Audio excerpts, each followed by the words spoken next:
Good morning, huddlers. It's Monday, the 20th of January. And in these United States, we celebrate Martin Luther King and his legacy. And today, Jill, we have Martin Luther King's legacy fulfilled in the flesh with us. We have our very good friend, Sheila James. Let's bring her on.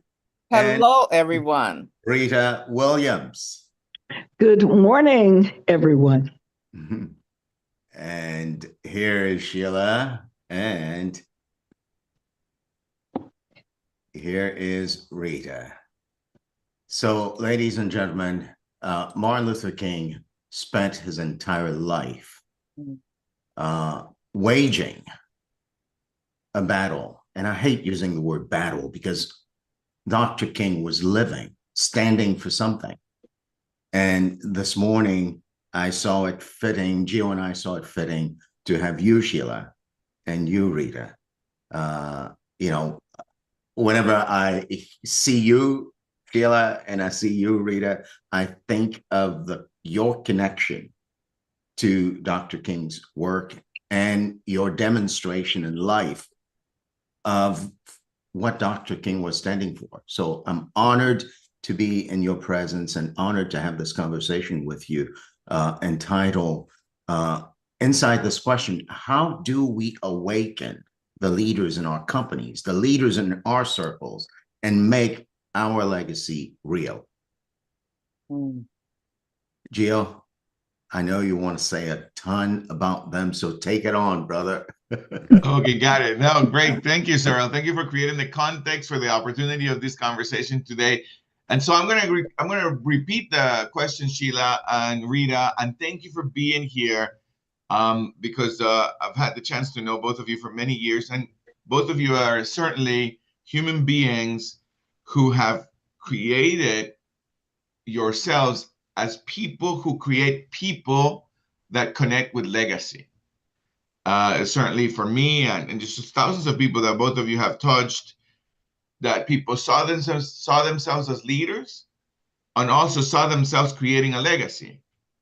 And that's something that very few people can do, very few people connect with, very few people even think about. How do I create leaders that create legacies?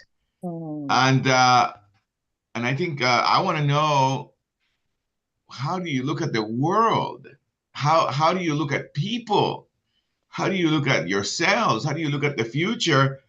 That you create leaders that way, that you create human beings to think of legacy that way. And I don't know who would like to start, but I'll just say a name for simplicity. Go ahead, Sheila. Go ahead and whatever your brain says. We put you on the spot like that. It's okay, but hold on. Can you guys see me? Yes. Yes, we can see you. Okay. Well, first of all, I would say,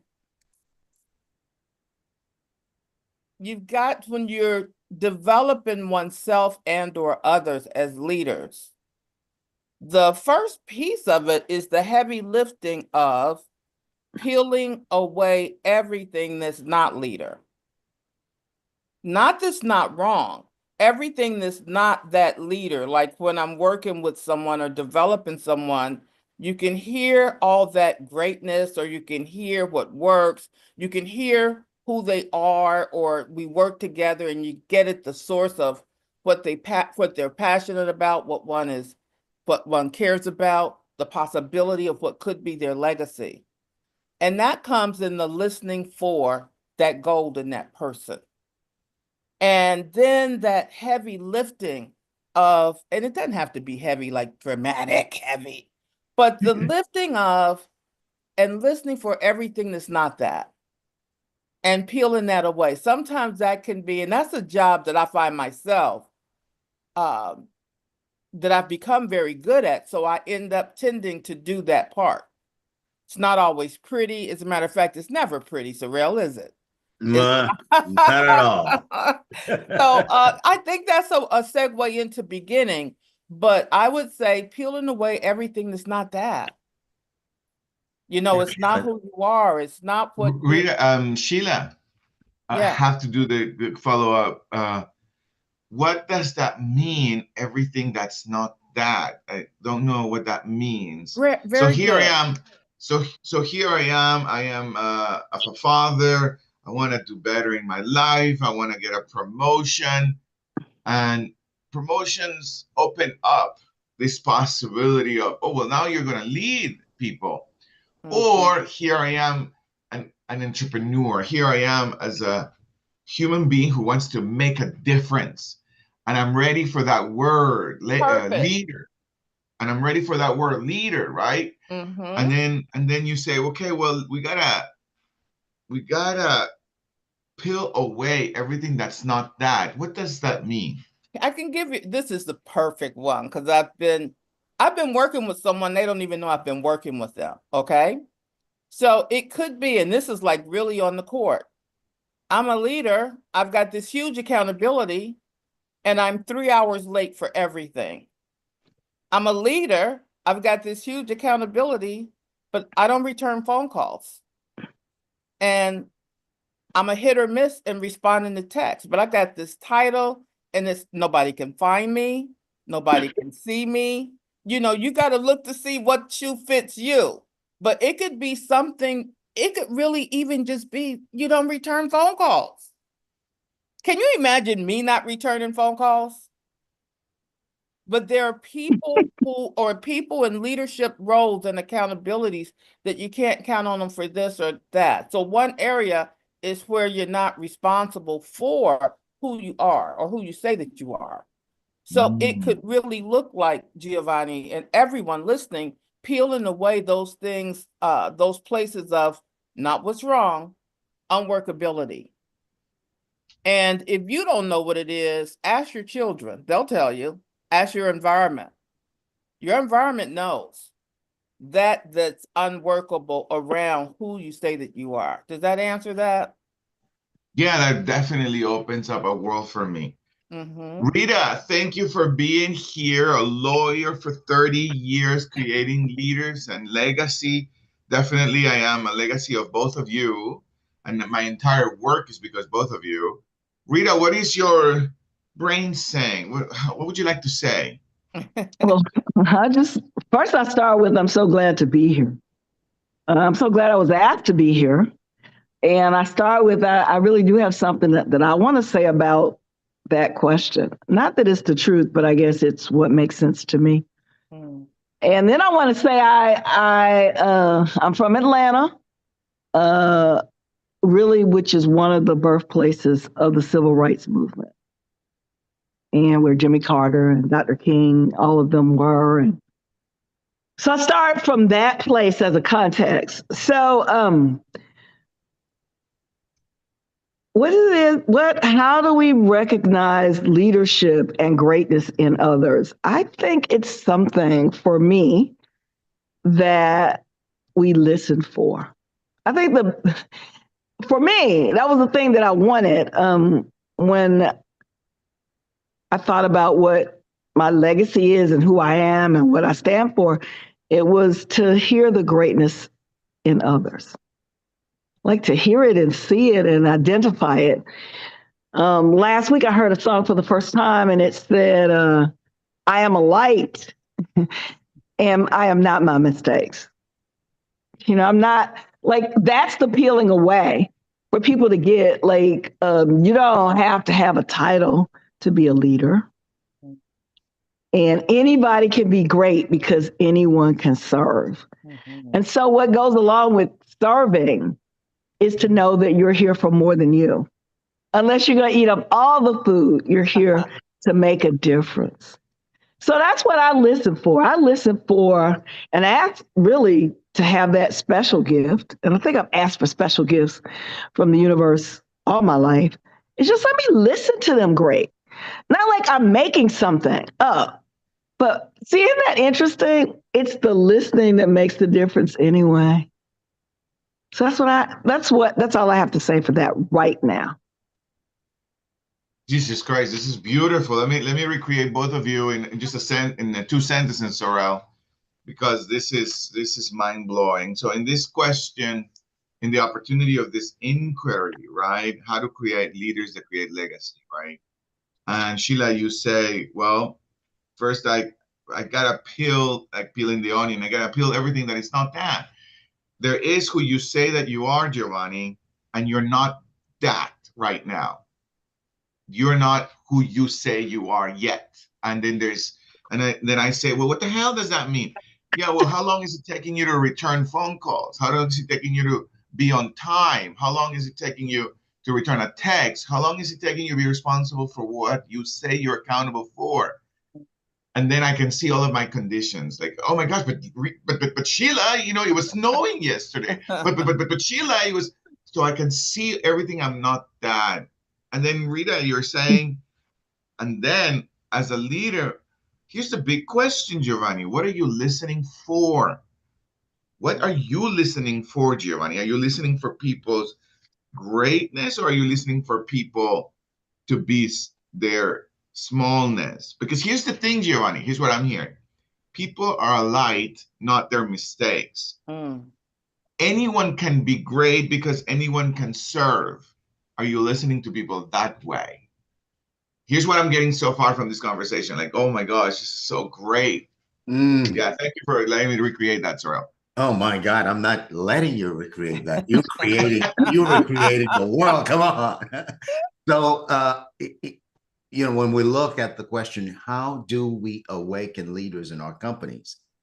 What you just recreated, Gio, and what you're creating, Rita and Sheila, is beginning to open a window to look at that. And I'm going to play the same way Gio is playing. When we say to have your legacy be real, the word legacy I'm thinking is probably so overused.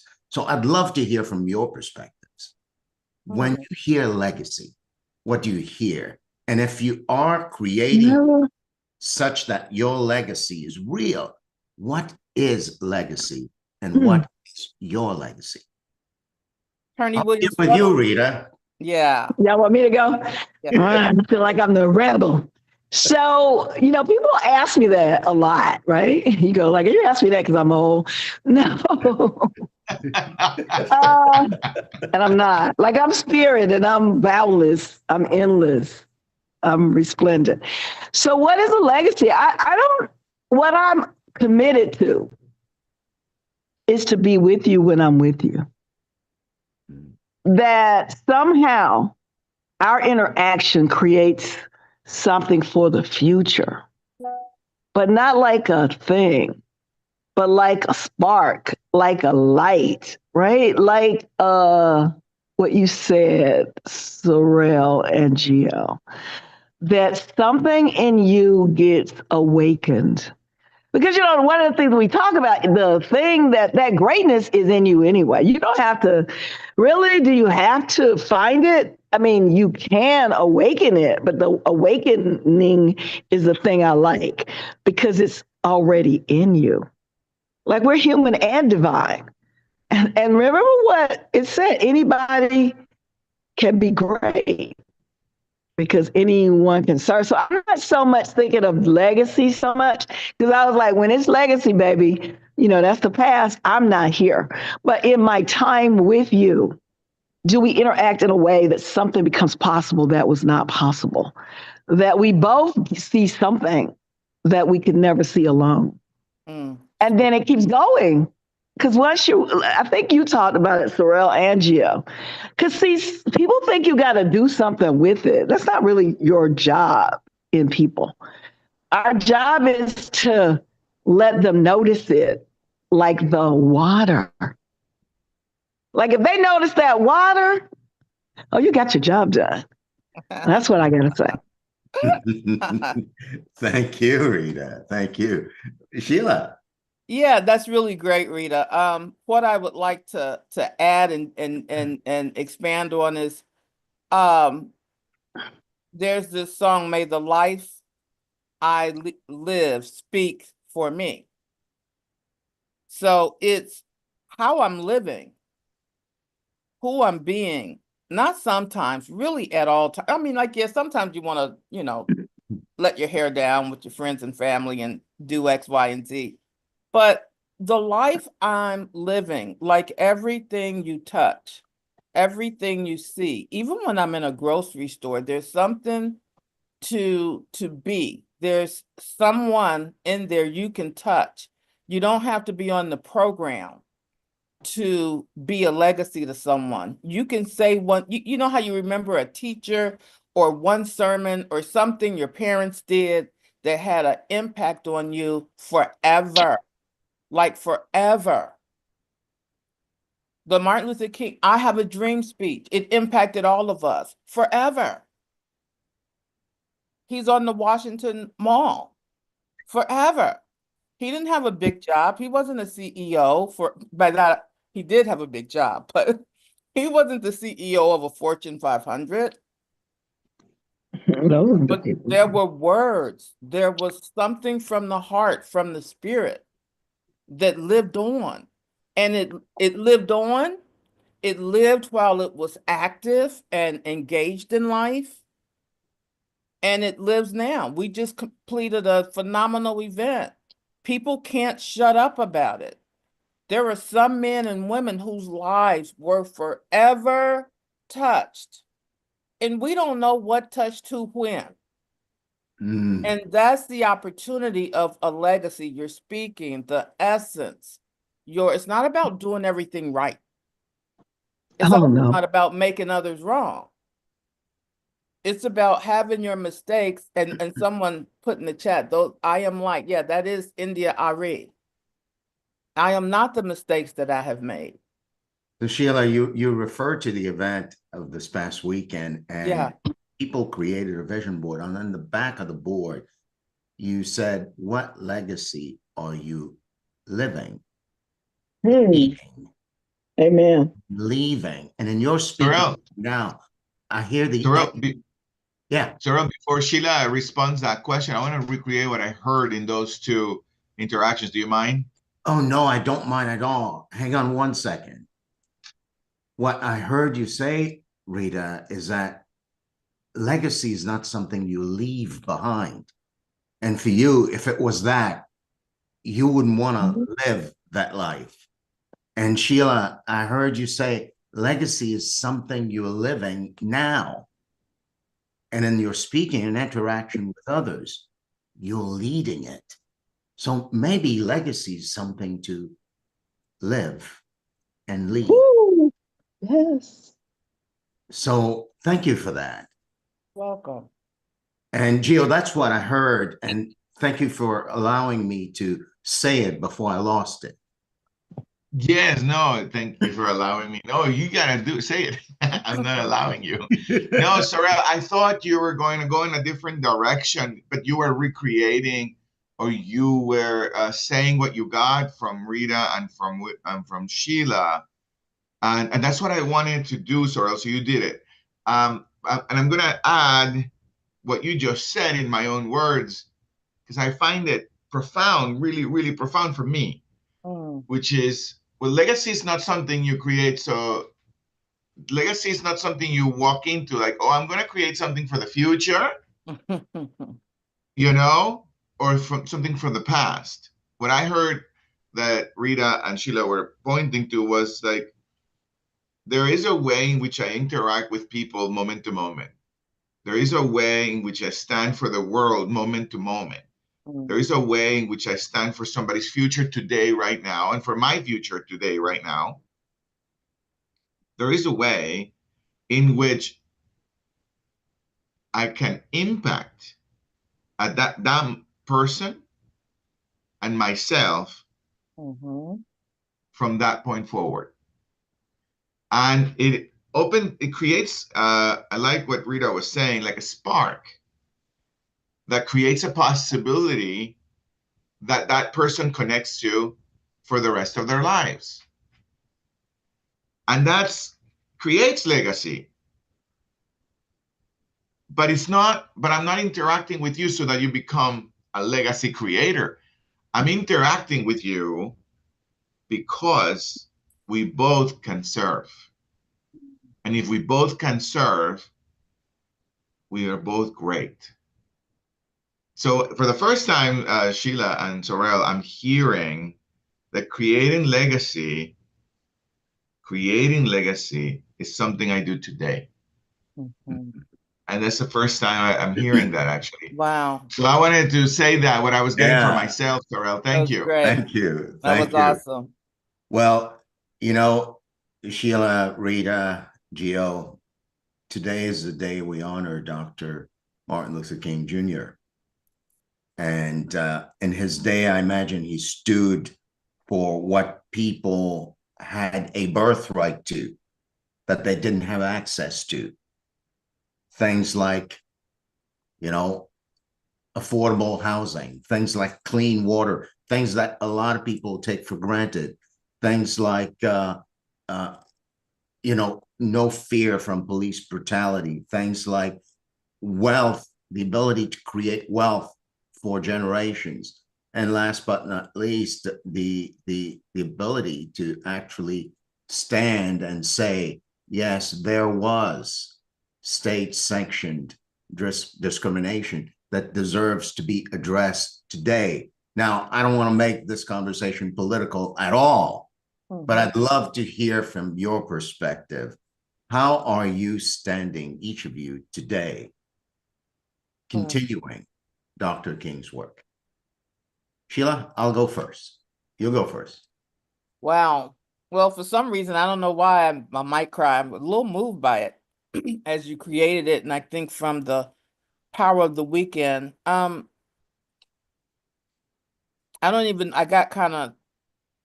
got moved. Okay. So, there's been so many accomplishments, so much ground taken, so many things fulfilled. And as he said, and I quote, we've got some difficult days ahead because there is still poverty. There is still people living on streets. There's still inequity, etc. And not to diminish the ground taken. So I think that, and there's still homelessness, and even in terms of legacy, and there's still things like, you know, when I drive, you guys know this about me, I pay attention to everything, period. Anyway, but just the trash on the streets, like trash, when I see trash on the streets or the highways, for me, it's like trashing something special, trashing God's earth, something that's been a given. So we have an opportunity to contribute our leadership, to contribute our legacy as we live, whether it be art, I see Karina's here, whether it be the law. This conversation daily, the daily huddle makes a profound difference in leadership and listening and how someone's day is going to go. So I think, to answer your question, for me, it's for all of us listening, reach out and touch.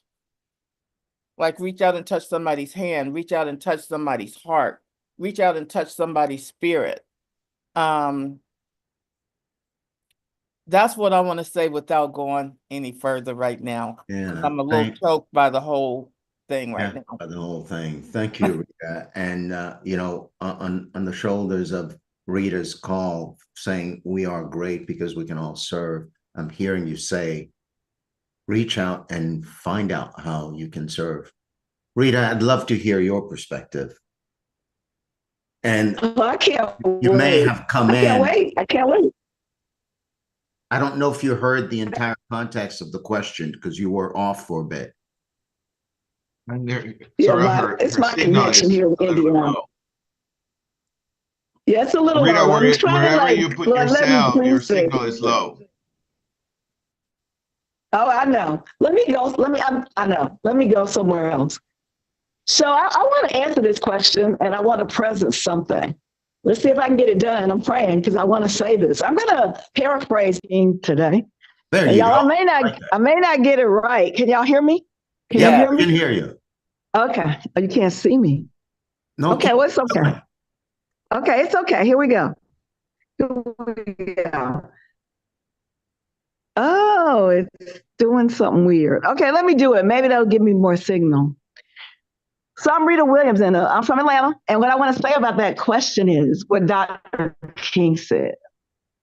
Because I got a presence, and I may not get it all right, but I'm not here to get it all right. I'm here to make a difference. So he said, when people talk about me, I don't want them to talk about, and now this is not verbatim, y'all, so forgive me. You can go look it up and get it verbatim. So when people talk about me, I don't want them to talk about my degrees. I don't want them to talk about my winning the Nobel Peace Prize. I want them to say that on this day, I was a drum major for justice. Mm-hmm. I want them to say I tried to feed the hungry and clothe the poor. You see, can't you see it?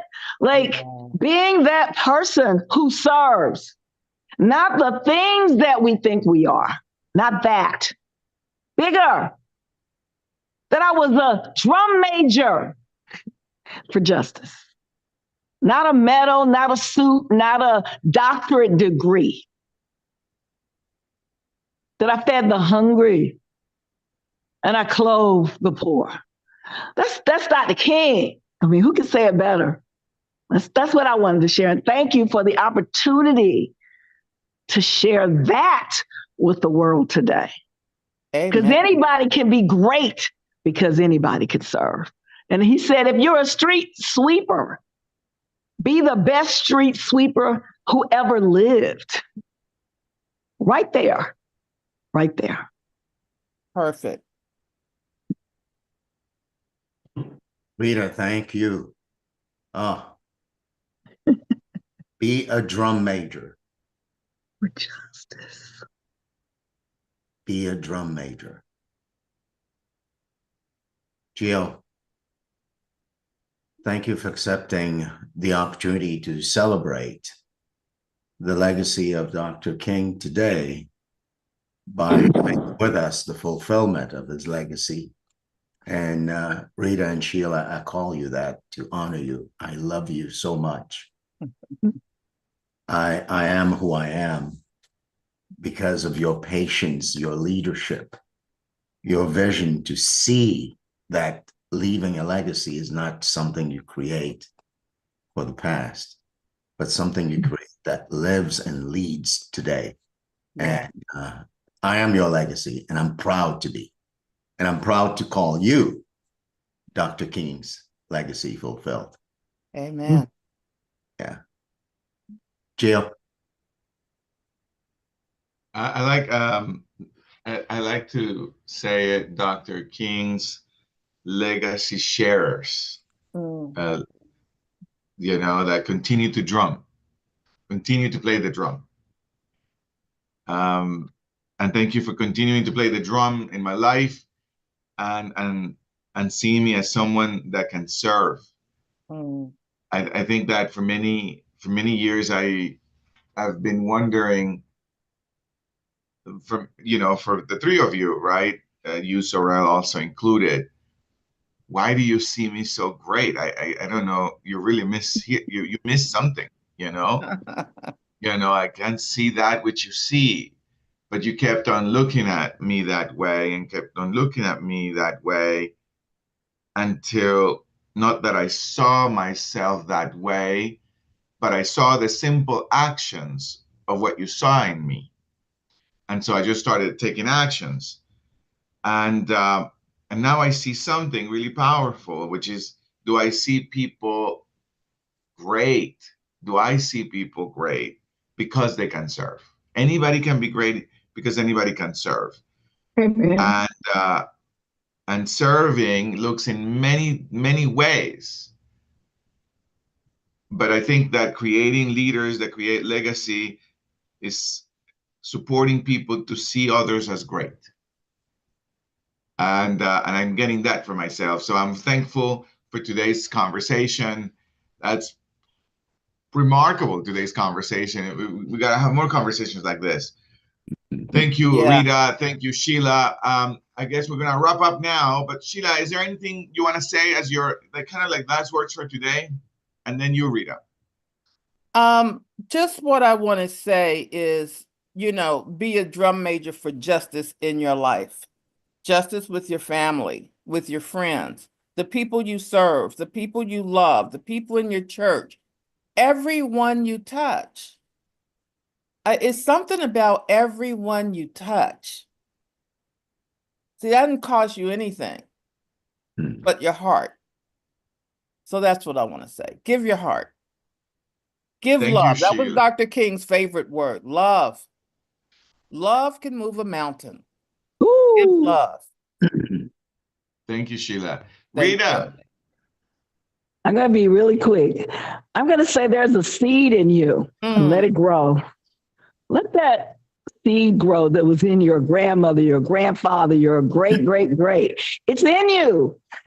It's in you. Let it grow. Let that light shine.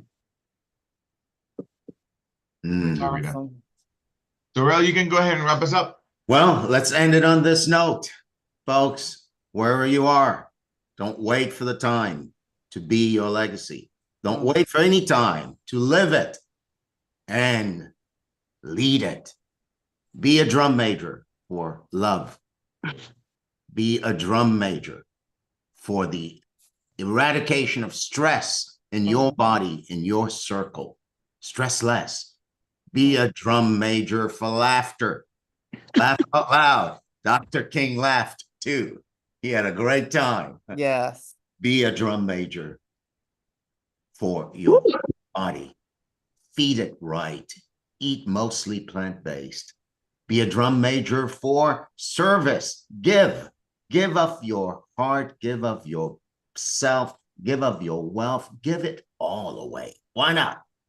And be a drum major for rest. The rest that you need. Sleep so that your body can rejuvenate itself, so that what you're here and standing for, the legacy you're living and leading, can actually have a vehicle.